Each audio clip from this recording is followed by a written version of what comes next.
Just after Christmas 2016, a hunter and his wife decided to hike through the woods about 2 hours outside Dallas, Texas, when they came across something strange. There, sitting in the lush green foliage, was a peculiar cardboard box. Scrawled across the side of the box was a single phrase, a simple set of instructions: "Shoot me." Curious, the hunter and his wife cautiously investigated the abandoned box's contents and were instantly horrified. Inside stood 6 tiny, emaciated 1-month-old puppies clustered together, soaked in their own urine.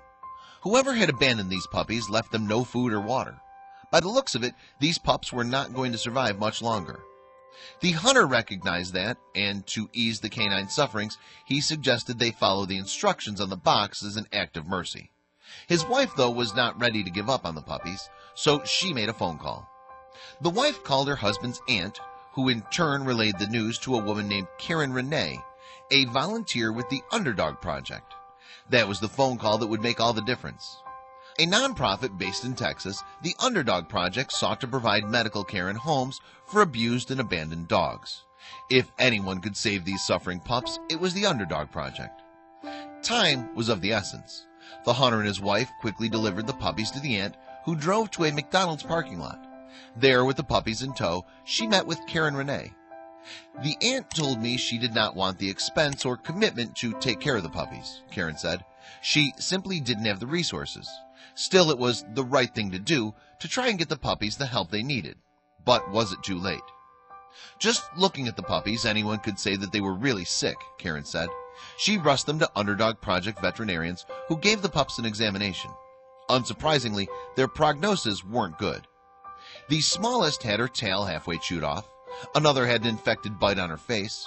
To give them a little boost in their fight against the odds, Karen named the 6 puppers after Greek gods: Ares, Apollo, Aphrodite, Athena, Atlas, and Hera. But would they be as strong and resilient as their namesakes? 3 of the pups, Ares, Aphrodite, and Athena, had contracted coccidia, a bacterial parasite. They were weak and couldn't stand. Emergency veterinarians placed them on blood plasma drip, but it sadly wasn't enough. Aphrodite and Athena failed, and tragically their sufferings caught up to them. Ares, meanwhile, fought hard for his life. He'd lost 2 siblings, but at least things were looking up for the poor pooch. Ares left emergency care and joined Apollo, Atlas, and Hera at Karen's house, where she fostered the 4 remaining puppies. But the puppy still showed signs of his previous trauma.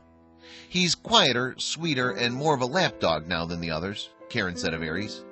Though his dramatic brush with death mellowed his demeanor, Ares still carved out a happy life for himself and his siblings.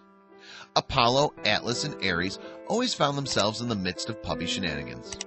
"The 3 boys love to play tag and occasionally get stuck under the sofa," Karen said, "but they cry like babies until we help them out." But the dogs did more than just play. The 4 pups took to Karen's adopted daughter, Blake Lee, who suffered from multiple sclerosis and was blind. She, like the pups, had suffered, and the teeny dogs seemed to recognize that. "The dogs think Blake Lee is their mother," Karen said. Blake Lee and the puppies comforted each other as they faced their respective challenges. Meanwhile, Karen fell for one of the pups, Hera, who was half blind. "The day we got them, I thought she was going to die," Karen explained of little Hera. "I carried her around in my sports bra for nearly 3 weeks. She was always so cold and tiny." All 4 dogs developed a need for physical affection.